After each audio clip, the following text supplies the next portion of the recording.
On va commencer autour d'une Moodle évaluation par vous rappeler les modalités de réalisation des épreuves numériques. Donc, diapo suivante.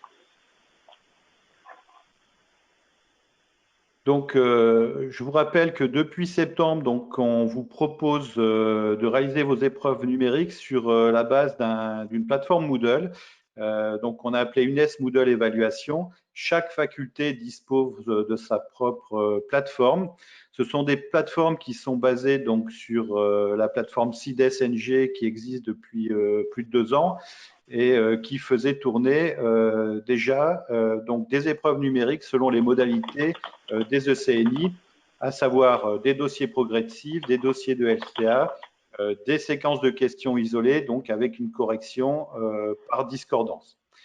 Donc, globalement, l'utilisation du NES Moodle Évaluation se fait en 2 étapes. La première étape se passe au niveau du studio, donc UNES Studio. Là, à nouveau, c'est une brique qui est disponible depuis le mois de mai, qui a été améliorée là, pendant l'été et dont on a augmenté les performances et où on a corrigé des bugs au cours du mois de septembre. Donc, UNES Studio pour la création des éléments d'épreuve. Et puis, donc, une deuxième étape qui se fait là dans UNES Moodle Évaluation, pour la création des épreuves elles-mêmes, et puis la composition des épreuves par les étudiants. Donc, diapo suivante. Donc ici, je reprends le schéma global de fonctionnement. Donc, on retrouve les 2 outils utilisés. À gauche, vous avez UNES Studio. Donc, dans cet outil, les enseignants ou éventuellement les ingénieurs pédagogiques, les personnels de scolarité en charge des épreuves, vont pouvoir créer les éléments d'épreuve. Donc, soit de novo, soit par duplication d'éléments d'épreuves existants, soit par importation des questions de l'ancien CIDES. Lorsque ces éléments d'épreuve sont créés, on va pouvoir les exporter individuellement sous la forme de fichiers XML au format Moodle, avec une particularité pour les questions isolées. Dans l'ancien système, vous étiez habitué à mettre directement les questions isolées dans les épreuves et puis les questions, on va dire automatiquement, donner lieu à une note sur 20. Dans le nouveau système, et ça sera valable aussi pour UNES CIDES, dans le nouveau système, il faut assembler les questions isolées au sein de SQI et c'est chaque SQI qui donnera lieu à une note sur 20. Donc, lorsqu'on a exporté les fichiers XML, de l'autre côté, en parallèle, on va pouvoir, dans UNES Moodle Évaluation, créer des épreuves. Donc, ces épreuves, elles seront créées sous la forme de cours, avec la possibilité, même la recommandation d'utiliser un template préconfiguré qui permet d'avoir des quiz sous forme de DP, de LCA et de SQI déjà préconfigurés et donc qui facilite le travail de conception des épreuves. Et donc, c'est au niveau de ces templates que vous allez importer les différents éléments d'épreuve en provenance du studio. Diapositive suivante. Donc, je rappelle ici la notion de fonction de gestionnaire d'épreuves. Donc, au niveau du studio, on peut disposer de cette fonction qui permet d'avoir une vision à 360 degrés des questions de la faculté. Donc, toute personne qui aura qui a cette assignation de gestionnaire d'épreuves qui est réalisée au niveau du cockpit pourra visualiser l'ensemble des questions des enseignants et même de tous les utilisateurs de l'institution, pourra importer donc dans les SQI toutes les QI des utilisateurs de l'institution et pourra aussi importer depuis l'ancien CIDES toutes les questions des utilisateurs de l'institution. Donc, pour avoir cette fonction gestionnaire d'épreuves, il faut qu'elle soit attribuée par quelqu'un qui a au niveau du cockpit la fonction responsable scolarité. Diapositive suivante. Donc ici, je rappelle effectivement ce dont vient parler Grégory, c'est-à-dire la nouvelle adresse unique de connexion, donc qui est portail.ns.fr. Et quand vous utilisez cette adresse de connexion, vous allez vous retrouver donc systématiquement sur l'accueil du cockpit avec à votre disposition à droite des liens vers les différents outils et en particulier donc le lien vers le studio. Diapositive suivante. Donc, dans le cockpit, vous avez à droite les raccourcis et à gauche un menu qui permet donc de gérer un certain nombre d'informations. Et la première diapositive suivante, c'est à nouveau, Grégory l'a évoqué tout à l'heure, la possibilité de rajouter des adresses mail à son compte UNES. En haut de la page, j'ai ici l'adresse mail principale, donc qui est mon adresse universitaire. Et si éventuellement, dans l'ancien CIDES, mon compte était associé à un compte CHU, par exemple, je vais pouvoir, en bas de page, rajouter une adresse complémentaire. Donc, je vais saisir cette adresse, préciser que c'est un type d'adresse travail, ajouter l'adresse. Et quand je vais cliquer sur ajouter l'adresse, je vais recevoir, donc sur le mail que je viens de rajouter, je vais recevoir un courriel avec un lien de validation. Il faut donc cliquer sur ce lien de validation et à partir du moment où le lien est validé, le mail que j'ai ajouté sera pris en compte pour la reconnaissance des questions de l'ancien CIDES au niveau du studio.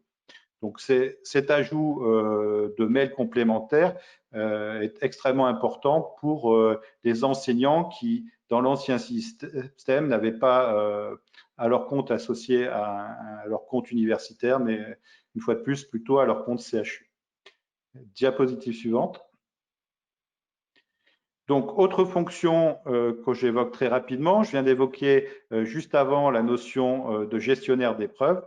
Donc, dans le studio, toute personne qui a la fonction responsable scolarité au niveau du cockpit pourra aller dans gestion des personnes, utilisateurs et fonctions et pourra assigner donc la fonction gestionnaire d'épreuves à un des utilisateurs de son institution. Diapositive suivante. Donc voilà, quand on clique sur le nom d'une personne, on arrive sur sa fiche et en bas, on peut donc ajouter une fonction. Diapositive suivante. Voilà. Donc ça, c'était pour les prérequis, on va dire, au niveau à la fois du changement d'ajout de mail complémentaire et l'assignation donc de cette fonction gestionnaire d'épreuves.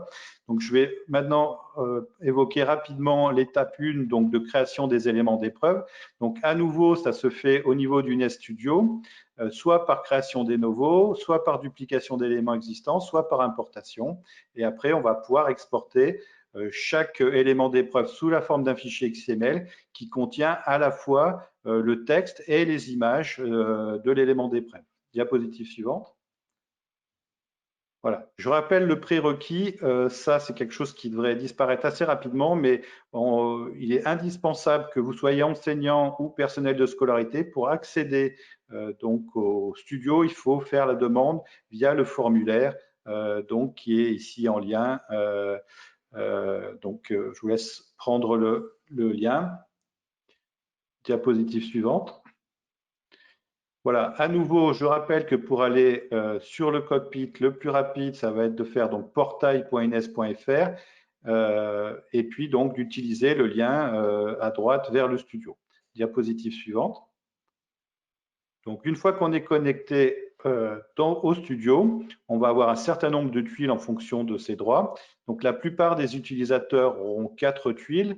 Donc, la tuile 1, 3, 4 et 5 ici. Et la tuile 2, vous voyez, où j'ai marqué uniquement gestionnaire d'épreuves, effectivement, c'est une tuile qui n'est accessible qu'au gestionnaire d'épreuves et qui permet donc d'accéder à la liste des questions de l'ensemble des questions de la faculté. Diapositive suivante.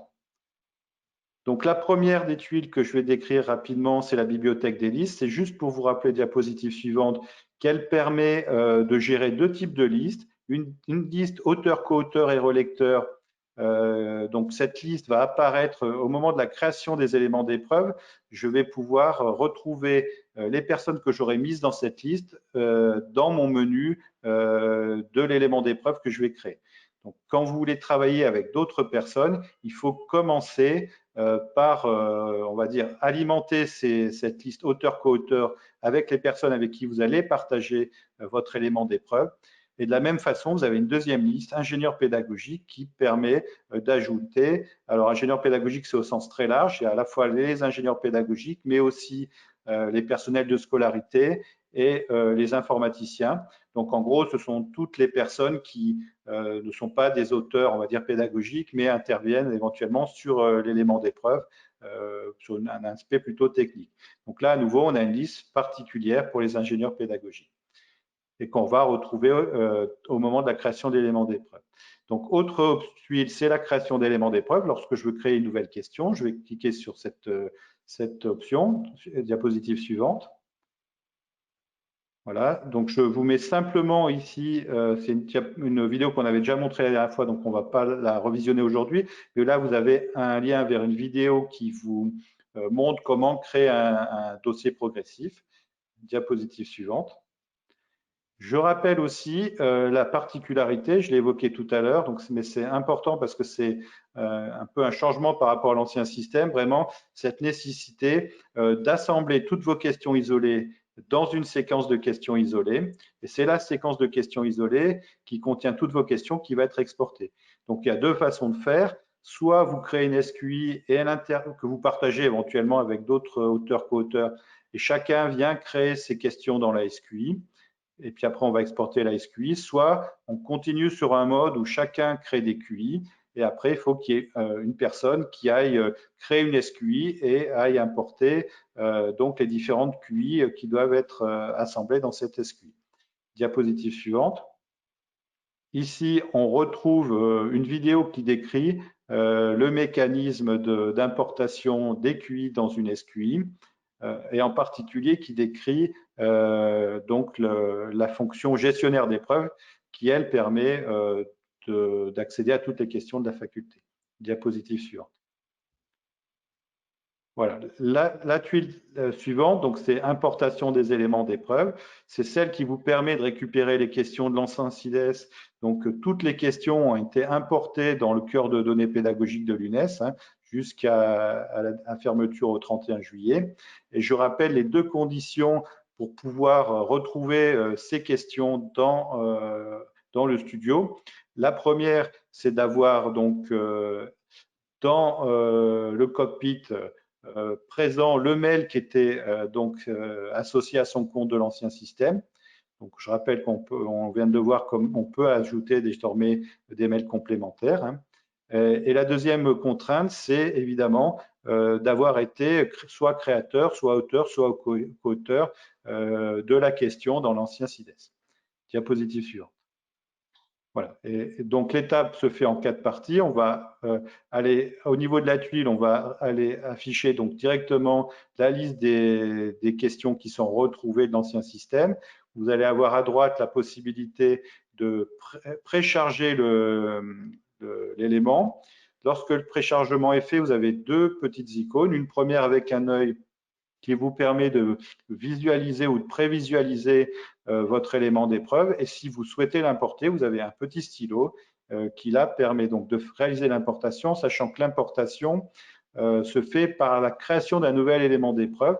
C'est-à-dire qu'on va créer un élément d'épreuve du même type que celui que vous importez et qui sera pré-rempli avec les données de la question que vous importez. Et ensuite, donc c'est au moment où vous allez enregistrer ce nouvel élément d'épreuve pré-rempli, que vous pouvez modifier d'ailleurs au passage, que la question sera réellement importée, on va dire, dans le studio. Diapositive suivante.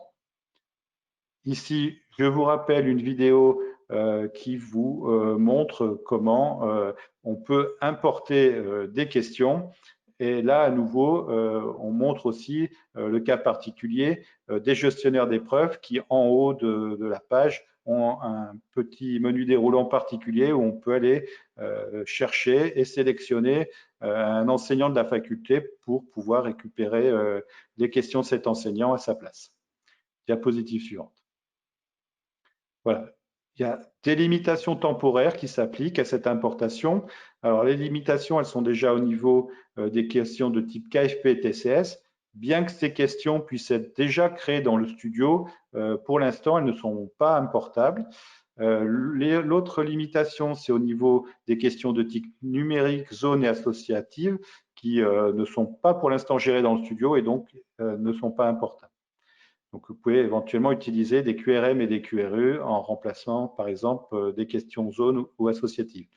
Je rappelle que les images sont bien importées, mais que pour l'instant, les vidéos ne sont pas importées. Donc, il faut que vous puissiez les héberger donc sur un site et ensuite faire un lien au niveau de chacune de vos questions. Il y a une petite icône pour les vidéos, mais qui permet simplement de mettre un lien vers la vidéo hébergée sur un autre site et qui à terme évidemment permettra d'importer le fichier comme on le fait pour les images actuellement, mais c'est quelque chose qui viendra au cours du semestre. Diapositive suivante. Donc, une fois qu'on a créé les éléments d'épreuve, on va pouvoir les exporter donc, dans un format XML Moodle. Ça peut être fait soit par chacun des auteurs, soit par le gestionnaire d'épreuves. Donc, diapositive suivante. Donc, pour chaque personne, toute personne qui a un accès au compte, on va pouvoir aller sur gestion des éléments d'épreuve, diapositive suivante.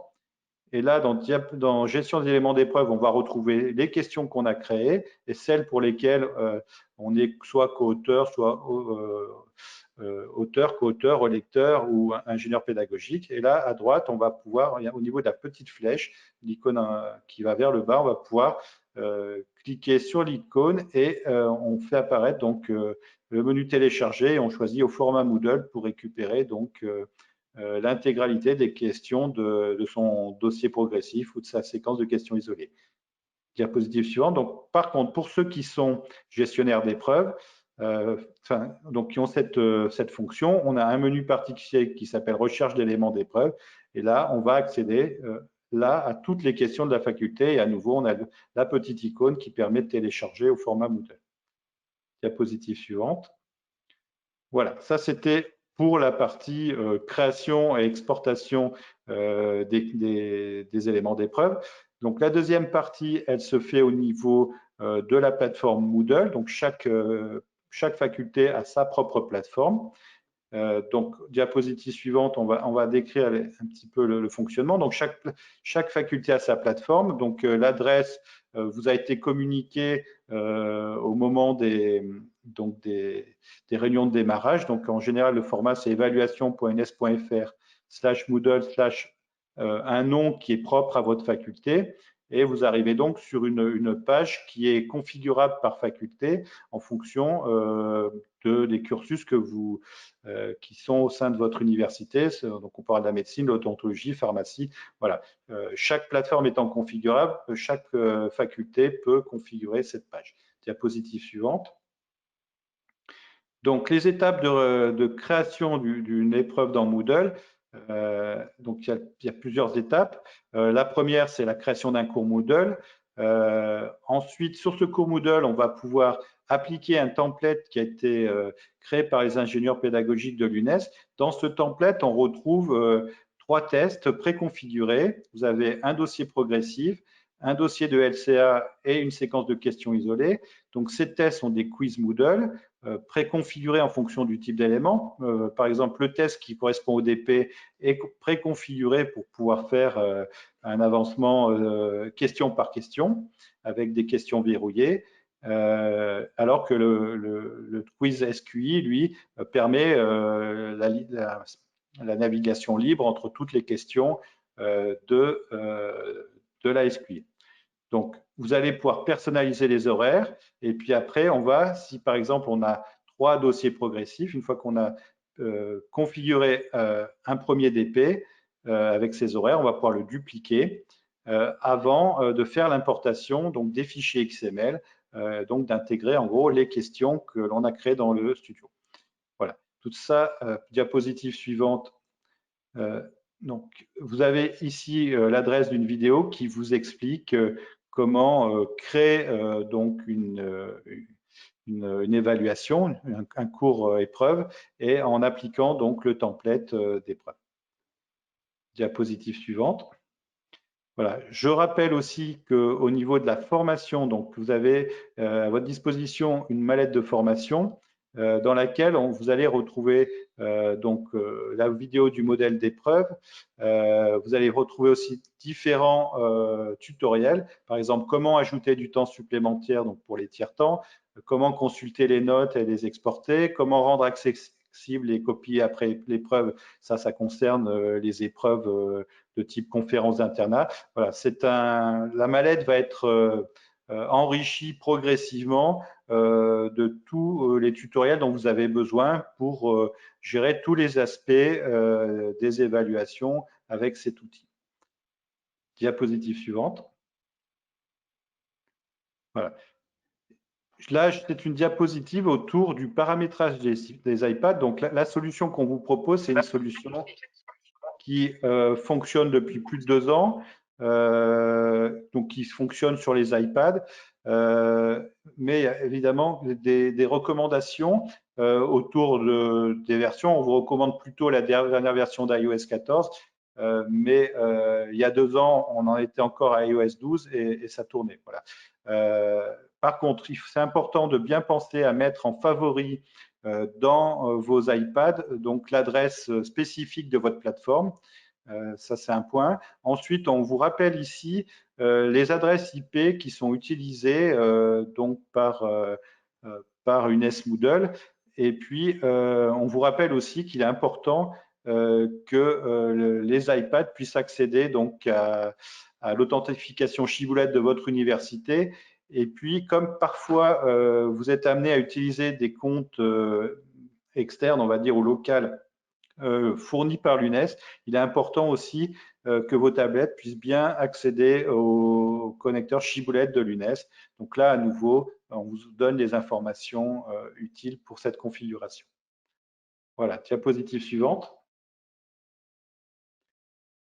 Voilà, ça c'était donc sur les aspects pratiques. Hein, c'est des choses qu'on avait déjà discuté au cours des rendez-vous de l'UNES, et puis surtout c'est des points qu'on a rediscutés très en détail avec chacune des facultés qu'on a rencontrées au cours des dernières semaines.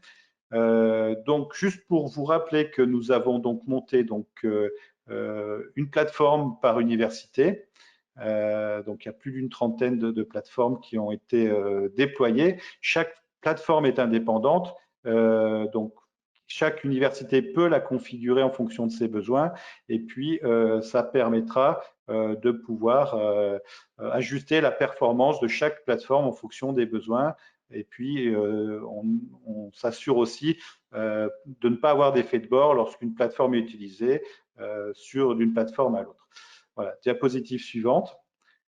Donc, en pratique, au cours des dernières semaines, nous avons réalisé 22 réunions de démarrage donc avec les équipes facultaires, avec 22 facultés. Il nous reste encore 3 réunions à venir la semaine prochaine. Donc, ces réunions nous ont permis d'identifier les acteurs et les besoins de chaque faculté, que ce soit en conférence, en examen facultaire, en contrôle continu. Ça nous a aussi permis de présenter et de faire des démonstrations à la fois du fonctionnement du studio et de UNES Moodle. Et en pratique, ça nous a permis donc de donner accès aux plateformes, donc de donner les accès aux plateformes aux administrateurs de ces plateformes. Ce qui fait que depuis les premières rencontres, on a eu des échanges se sont faits entre les équipes facultaires et les ingénieurs pédagogiques de l'UNES, et donc ce qui a conduit déjà à la réalisation d'épreuves. Donc, je crois qu'aujourd'hui, il y en a plus d'une vingtaine qui sont faites, ne serait-ce qu'aujourd'hui. Juste sur la journée d'aujourd'hui, on a déjà eu des épreuves facultaires, je sais aussi lundi. Voilà, que ça soit des conférences d'internat, du contrôle continu, des épreuves terminales. Donc voilà, les épreuves ont déjà commencé et il y a de nombreuses facultés et de nombreux étudiants de ces facultés qui ont déjà commencé à utiliser cette plateforme UNES Moodle. Diapositive suivante. Donc, je rappelle que l'accompagnement de l'UNES est double, hein. Donc, nos ingénieurs pédagogiques assurent à la fois la formation autour de webinaires et de cafés pédagogiques. Il y a eu à peu près 7 webinaires qui ont été faits au cours des 15 derniers jours. Et puis, donc, il y a une autre partie des ingénieurs pédagogiques qui est en charge de l'assistance et qui est en lien avec les équipes facultaires, qui est vraiment là à votre disposition pour accompagner toutes les étapes, toutes vos questions. Et le fonctionnement est le suivant, c'est donc il y a des échanges par mail, mais aussi, si besoin, de faire des vidéoconférences à la demande, que ce soit autour de la création, le paramétrage des épreuves. Ça peut être tout simplement, après une épreuve, comment accéder aux notes et à l'analyse, ou rendre accessibles les copies donc après la fermeture d'une épreuve de conférence. Et puis aussi, c'est important, lorsque vous avez des premières épreuves, c'est important d'être en contact avec les équipes de l'UNES pour qu'on puisse vous accompagner, être présent. Ça peut être tout simplement par la création d'une visioconférence et on est en lien avec vous au moment de vos examens, quasiment dans la salle avec vous. Ceci, ça nécessite de nous communiquer. Donc, au moment des réunions de démarrage, on a communiqué à chaque faculté le lien vers un fichier Excel partagé, donc en ligne, dans lequel chaque faculté peut et doit nous indiquer les épreuves qui vont être faites au cours du semestre. Ça nous permet, nous, de mobiliser nos équipes et au-delà de ça, même d'aller vérifier à l'avance. C'est toujours bien d'avoir un œil extérieur sur le paramétrage de vos épreuves. Ça permet à nos équipes d'aller regarder un petit peu comment est fait le paramétrage et éventuellement voilà, de faire des ajustements avec vous si besoin.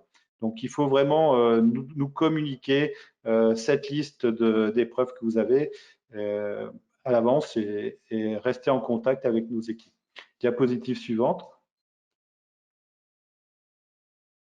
Donc voilà, je rappelle qu'il y a une page d'orientation autour de l'évaluation où vous retrouvez le lien vers la mallette de formation, les liens vers les webinaires de formation et les cafés pédagogiques.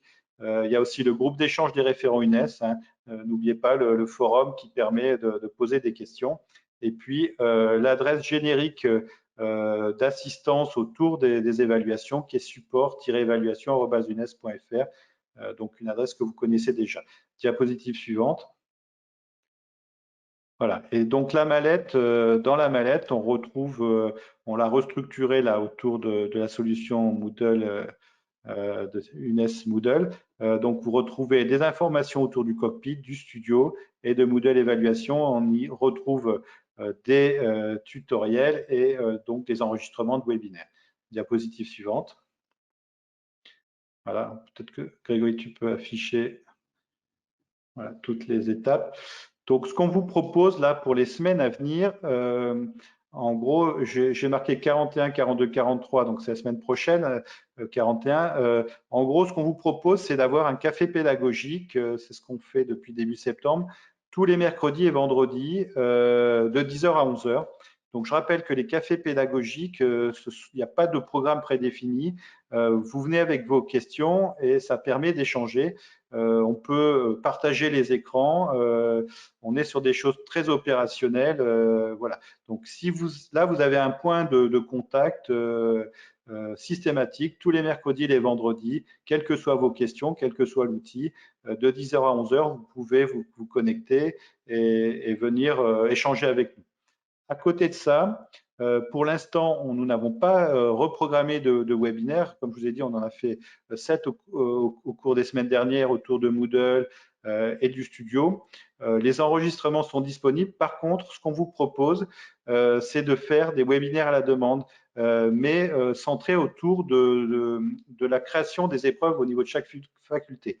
Donc, l'idée, c'est de faire des webinaires, enfin, entre autres, des visioconférences avec une équipe facultaire. Quand une équipe a besoin d'informations, de formation sur un point donné, on peut déclencher dans la semaine donc des visioconférences à la demande sur le sujet qui vous intéresse.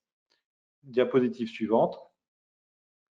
Voilà. Donc ça, c'est le lien d'inscription café pédagogique. Alors, j'attire votre attention, le lien a changé. On a été obligé de refaire un lien. Donc, l'inscription au café pédagogique qui était faite jusqu'à présent n'est plus valable. Et donc, il faut se réinscrire sur le lien qui est disponible sur cette page. Voilà, donc c'est pour les cafés pédagogiques. Le lien des webinaires, lui, reste utilisé, mais sera moins utilisé, en tout cas, vu qu'on va faire des visioconférences. Donc, pour les cafés pédagogiques du mercredi et du vendredi, voici le nouveau lien. Voilà, ça doit être avant d'aller plus loin, il y a une petite question, Jean-Charles, là, sur les Écosses. Donc, est-ce que c'est utilisable pour les Écosses? Alors, pour l'instant, non.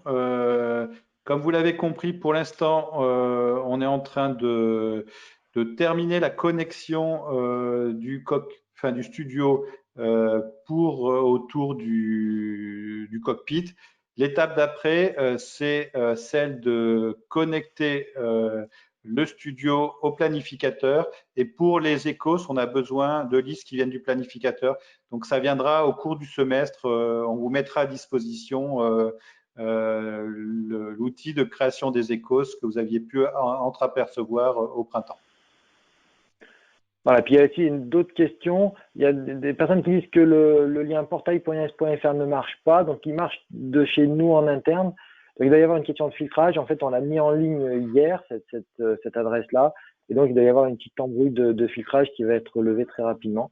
Mais voilà, le point d'entrée, c'est portail.ins.fr. Voilà, en attendant, vous pouvez utiliser login, login.ines.fr qui lui est fonctionnel. C'est ça.